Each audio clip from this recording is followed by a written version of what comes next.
Hello beautiful people, let's make plantain chips. This is the crunchy type and it can last for weeks. Now these are the plantains we'll be using. We're not using the ripe one, we're using the unripe one, and we'll start by washing this very well. We'll have to wash it to take out any sand or any dirt from it. And we're going to now cut it off from the stump. We'll set them all aside to dry completely. We'll allow them to dry before we start working with it. And here they are all dried. In this plate I have oil, groundnut oil. What this helps is that when you're peeling the plantain, your hands will not turn black, because when you peel unripe plantain, it's going to make your hands black. Now we'll cut the both ends of the plantain, and gently we are going to bring the plantain out. You're going to gently navigate through this. This can be hard sometimes, but the oil will help you to slide it out quickly. And here I've peeled all of them. My hands is not that dark, but just a little bit dark. And I wash my hands with iron sponge and soapy water, and all that will be gone. These are the cutters we'll be using for this plantain chips. There are many cutters available in the market. You can use knife, but the aim is to make it, to slice it as thin as possible. Plantain chips has to be really thin. That is why I prefer using these cutters than knife, because it's going to give you that thin layer. Look at how thin this is. Here, to a half glass cup of water, I added in 1 teaspoon of salt, and we're going to dissolve this and set it aside for later use. Here in my pan, I added in vegetable oil, and when the oil got hot enough, I brought in dry pepper, and I also brought in 1 onion bulb. The pepper and the onion will add lots of flavor to these plantain chips. This is optional, but it's recommended. And first, this is my easiest way of bringing in the plantain into the oil. Remember, we are frying on high heat. Because we'll slide some earlier on, let me show you how to fry them. You bring them into the oil, don't crowd the oil. And I'll separate this gently. Observe how I'm doing it. If you don't do this, it's going to fry clumped up together. Please note that you have to stir this from time to time, and after about 5 minutes, I brought in the salt and I spread it across.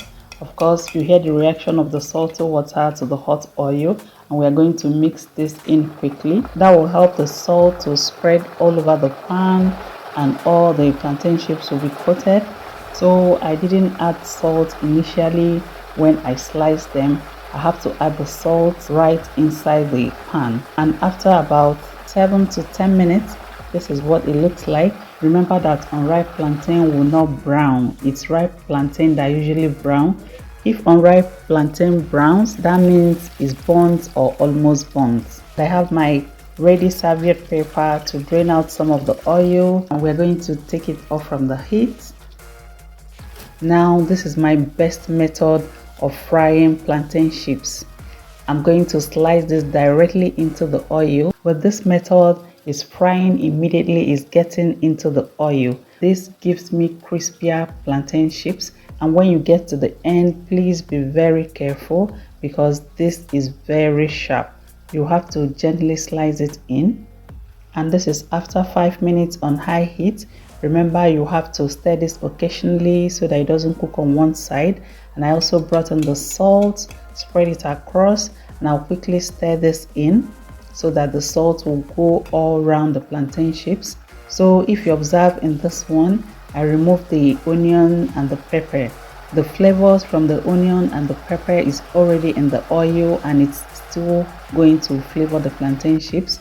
Whichever method you prefer, you can decide to leave the peppers and the onion in the oil and fry it together with the plantain chips. You can also decide to take it out after it has released its flavors into the oil. And we'll take this out in my ready serviette paper, and we're going to spread it out on a larger pan. This will help it to cool completely. Also note that when you fry your pastries or when you fry plantain chips, it's going to get one shade darker from when you got it out from the oil. This is me adding yaji. This is totally optional. Yaji is that suya spice. It takes this to the next level.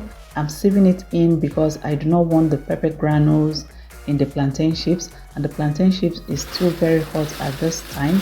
We're going to mix all this in together so that the suya spice will go around the plantain chips. So you can do this for your family or as a side hustle.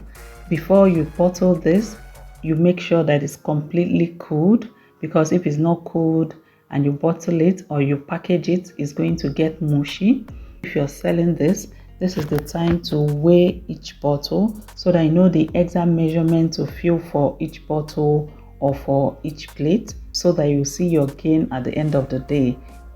Now hear how crunchy this is. And I took a bite and you can hear its crunchiness, and it's absolutely delicious also. And here I have them all packed. You're going to store this in an airtight container, because when air gets into it, it's going to get mushy and it will not be as crispy as before. I hope you learned a thing or more from this video. Remember, at Glory Homemaker, we give you value for your time. Thank you for watching and see you in my next video.